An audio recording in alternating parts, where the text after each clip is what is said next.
जैसा नेपाल में अब मुझे तो ताज्जुब हो रहा है, ये सब भारत में अराजकता का जो लोग स्वप्न देख रहे हैं।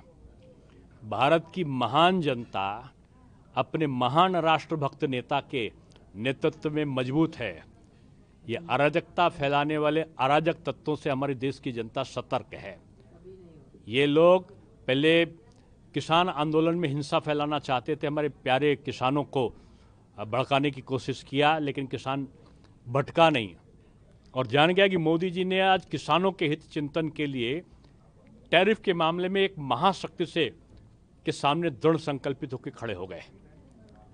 मोदी जी को दोबारा कोरोना के समय, वोट नोटबंदी के समय, फिर उसके बाद जो ये CAA था, तब अराजकता फैलाने की कोशिश हुई। 370 लागू होने लगा तो कहा देश बढ़ जाएगा, तब अराजकता की कोशिश किया।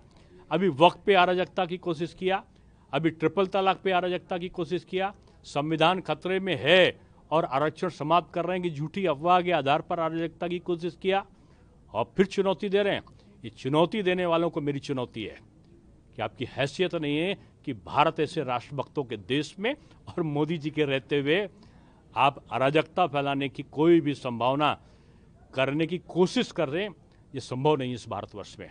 ये भारतवर्ष दुनिया का नंबर 1 बनने के लिए, विकसित भारत के लिए तैयारी कर रहा है। गिरिराज सिंह जो ये है सांसद, उन्होंने बताया था कि गिरिराज सिंह ने कहा कि मस्जिदों से जो फतवे जारी हो गए तो वो मंदिरों से भी हुंकार भरी जाएगी। किन्होंने कहा? गिरिराज सिंह ने, बेगूसराय के जो सांसद, उन्होंने। नहीं, देखो, देश धर्मनिरपेक्ष भी है और देश में हिंदू मुस्लिम मिलकर रहे, ये प्रधानमंत्री जी की आकांक्षा रही। उन्होंने कहा 140 करोड़ देशवासियों के लिए वो काम करते हैं और मैं समझता हूं कि 5 वक्त के मौलवी का उतना ही सम्मान है इस हिंदुस्तान में जितना 2 वक्त की पूजा करने वाले पुजारी का।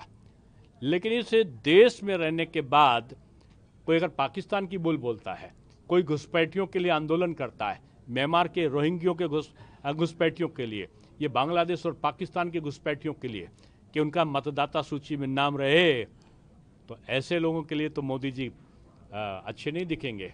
उनके लिए काल बन के हमारे देश की जनता खड़ी होगी। उन्होंने बताया है आगे कि मुसलमानों को नमक हराम कहते हुए कह रहे वो कि लोग मदद लेकर भी मदद नहीं करते, उन्हें यही नहीं। देखिए, मैंने बयान नहीं सुना है उनका और उन्होंने किस संदर्भ में क्या कहा है ये तो वही बता सकते हैं। अच्छा सर, राहुल गांधी जी ने कहा है कि मोदी जी का जो मणिपुर दौरा है वो इतना मायने नहीं रखता जितना वोट चोरी का आज लोग। नहीं, राहुल जी कह रहे हैं कि मणिपुर का नहीं रखता, तो राहुल जी बता दें मलेशिया का उनका रखता है। पंजाब की बाढ़ छोड़कर भाग गए वो। हिमाचल जहां कांग्रेस की सरकार है वहां बादल फट रहे थे, सैकड़ों लोग वहां हताहत हो रहे थे। उनकी चिंता करे बगैर वो अपनी चिंता करने के लिए भाग गए मलेशिया, या गए या कहाँ गए।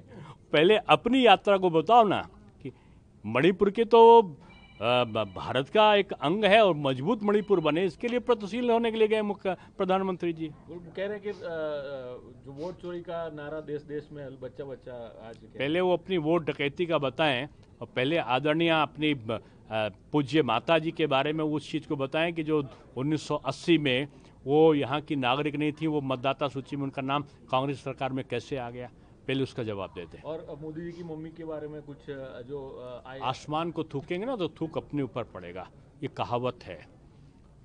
मोदी जी शब्द की मर्यादा, एक शब्द अभी मैंने यहाँ बोला है कार्यक्रम में कि कुछ ऐसे शब्द होते हैं जो बोल सकता है व्यक्ति, लेकिन जो शब्द को ना बोले तो ये समझो वो शब्द की मर्यादा रख रहा है। आप माँ को गाली देंगे, मोदी जी जवाब नहीं देंगे। बिहार की जनता और भारत की जनता आपको हरा कर इसका जवाब देगी, पहले भी दे चुकी है। अगर आप ये वीडियो YouTube पर देख रहे हैं तो हमारे चैनल को सब्सक्राइब कर बेल आइकन दबाएं और Facebook पर देख रहे हैं तो हमारे पेज को लाइक करें।